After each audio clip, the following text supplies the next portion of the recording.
Je m'appelle Driss Benima, je suis le président directeur général de la compagnie nationale Royal Air Maroc, qui est le transporteur aérien national. Nous nous sommes intéressés au concept de capital immatériel, après bien évidemment le discours historique de Sa Majesté le Roi, que Dieu l'assiste, sur la question, et parce que d'autres personnalités, en particulier la présidente de la CGEM, avaient attiré mon attention sur l'importance de ce concept.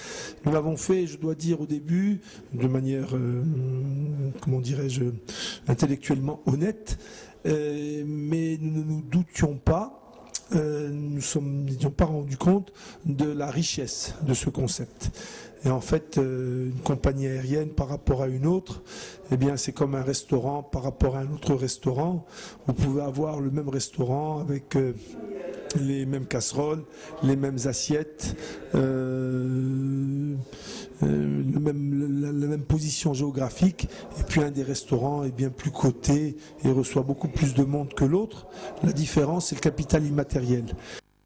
Compagnie aérienne, eh bien c'est la même chose, hein. Nous avons les mêmes avions, tous, le même genre de pilotes, on va sur les mêmes aéroports. Et pourtant, les compagnies aériennes n'ont pas la même valeur et n'ont pas les mêmes perspectives d'avenir et ne sont pas perçues par le public de la même façon. Et nous avons donc, d'une manière très académique, très scolaire, et en se fondant sur l'approche Scandia, du capital immatériel, nous avons étudié le capital humain, le capital structurel, le capital relationnel du Royal Maroc. Et nous nous sommes aperçus qu'effectivement, nous avions des actifs immatériels extrêmement importants qui expliquaient, on peut dire, comment nous avons pu transformer une compagnie qui avait de gros problèmes en une compagnie qui maintenant est sur un business model de croissance. Mais on ne s'est pas arrêté à faire la liste de toutes les caractéristiques positives de la RAM.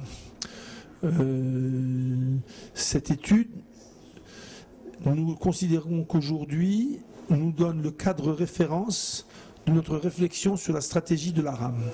C'est-à-dire que la prochaine convention des cadres sera axée sur le capital immatériel de la RAM, sur ses aspects positifs, mais aussi sur les aspects négatifs qu'on pourrait appeler le passif immatériel ou les lacunes du capital immatériel de Royal Air Maroc.